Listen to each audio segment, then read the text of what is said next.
Ai make online, ai bili ka sa hoda. Assalamu alaikum wa rahmatullahi ta'ala wa barakatuh. Al'umma masu kallo na yan uwa da abokan arziki, ina muku fatan alkhairi, ina muku kuma barka da wannan lokaci. Nan dai abin kuna gani dai a nan da injin sweet pompo ne, Sanki Plus machine. To shi dai wannan inji ne na yi experience din shi abin wato wani ɗan uwana kuma yayana Allah saka mai alheri amma injiniya shi ne aka yi tutorin dina akan lamarin wato ya nuna min hanya akan lamarin. Na Alhaji Awwal ga yawa. Alhaji Awwal ga yawa kenan shi ne dora ni akan hanya da kuma za ka ga wajen nan irin nashi. Shi ne dora ni akan hanya na samu damar nasarar tare da taimakon yan uwa na samu nasarar wato haɗa da inji kamar yadda kuke ganin shi gashi yana aiki. Masha Allah. Duk da ne cewa shi farkon aiki ba za ka yi nasara ba a wasu yana hannun karami ne to shi ta yi amma kuma ba ta da yadda ake ci ba. Sai kuma da na ƙara sa naci na ƙara bibiyar samu to shi ne na samu experience na yin wannan domin masha Allah kamar yadda kuke gani ga shi na tana da yadda nake so. Gidan Nido and Gawa family wannan taku ce. Me da me ake sakawa na ga sai ta fito kamar auduga haka. Ai wannan kawai suga ne ake sa. Aka sa suga ne kala. Sakamakon revolution force da yake watsa ta gefe da gefe.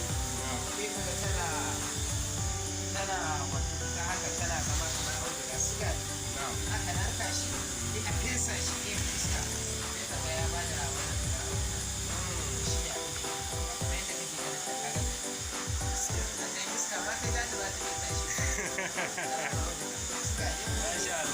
Wannan shine aiki irin da ake samu. Ga model din na bature kenan. Wannan shine irin na bature din na rami da shi. To shi kuma wannan aka girmama shi saboda mu Najeriya ce. Aga shi wannan kan shi.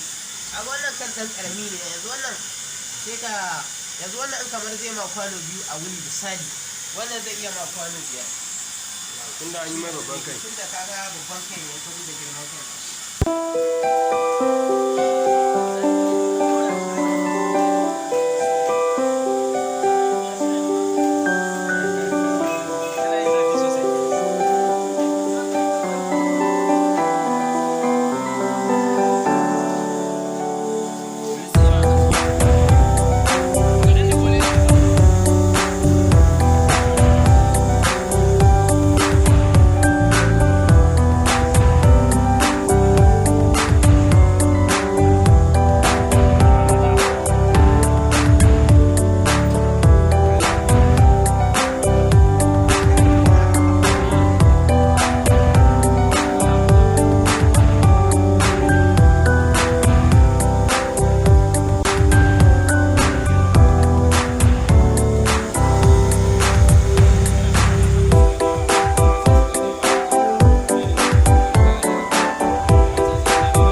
Sannan kuma ku danna ƙararrawa domin samun sababbin